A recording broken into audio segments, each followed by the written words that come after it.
For race 7 of the Warsash Winter Series, we had a really good 10 out of 5 boats, which is quite a good fleet, especially with one visitor, John.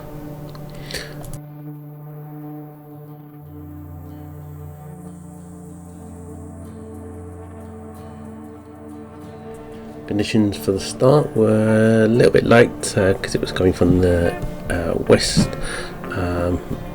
so in the river was a bit of a light start, so a little bit of jostling as the tide's just starting to run out, so a little bit of tacking to get clear, and you can see John just to the left there doing the same kind of thing, but he took a bit too long doing his manoeuvres, I think, there.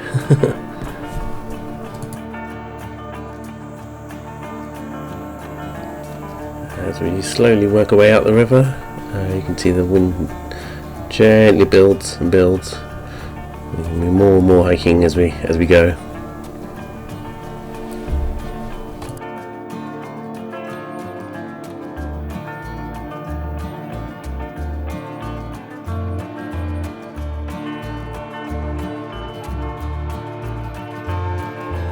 You see me and John slowly starting to accelerate, and pulling away a little bit from the other solutions, but Steve hanging on in third there.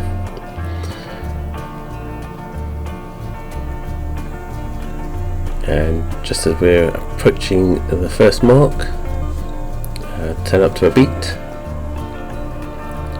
Keep 2 fins going around there. This is one to watch ahead, don't want to hit that. And you can see John's not too far behind me. And then as we progress, I slowly get some heights on John, and he tacks away. And then as we're approaching the wooden mark, you can see John again, actually sitting just behind me. And there's a fin just slightly approaching.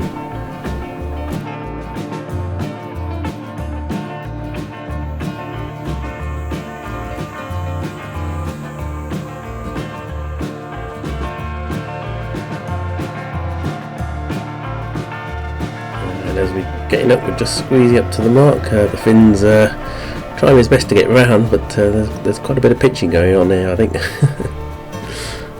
Just about to squeeze around, but the fin does touch the mark, unfortunately. But as you can see here, he does do his turns, and you see John having his own battle with his own fin just as they approach the windmill mark.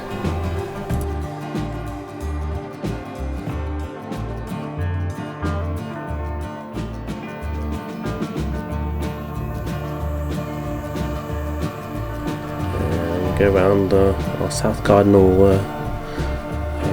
mark, and there's 2 beam reaches across the bottom here.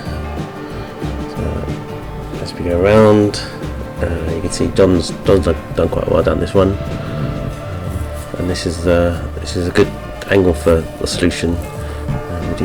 We do plane quite well along this leg, so this is one to make up as much as you possibly can.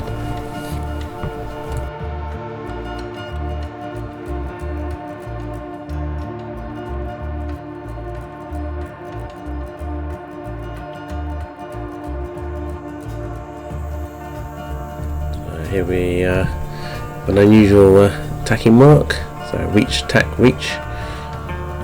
So as we go around this mark, make sure you don't hit the mark, because that one's a bit tricky. You can see John's just approaching, and time to say a friendly hello to John as we go past.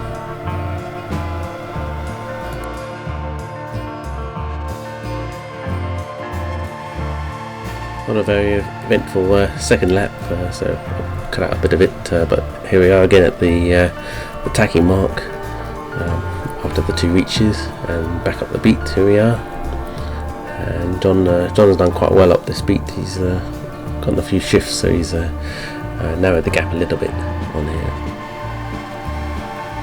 And again, almost another coming to with a fin, but a little bit more of a lead on that one. But you can see John's got a good angle on that one, so he manages to make it all in one go. That's quite good for him.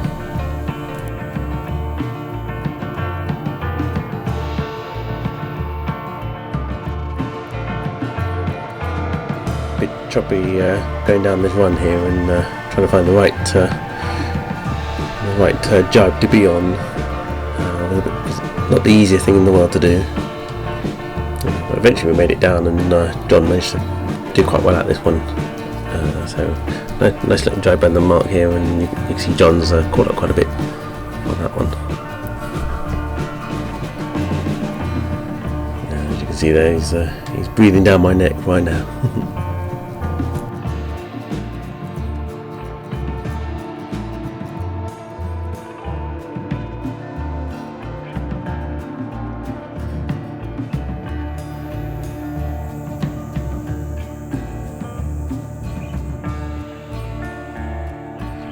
Managed to get a fin in between us on the bottom reach as we go around here.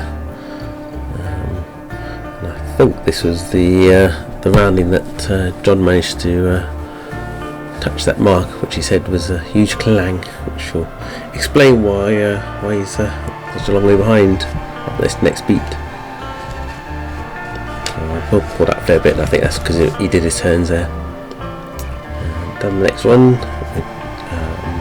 Still keeping relatively the same.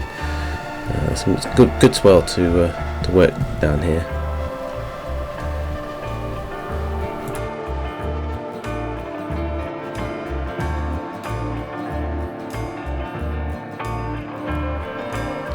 And now one long reach all the way back up the river.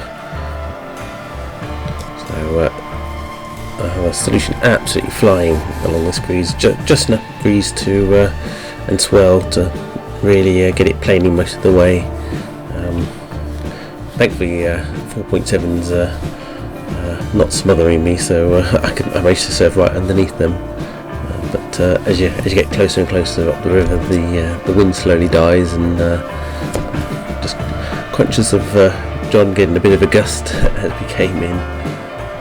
But I think we managed to hold him off long enough to make it to the finish, which is about there. And that was a good bit of racing for the day. A lovely breeze.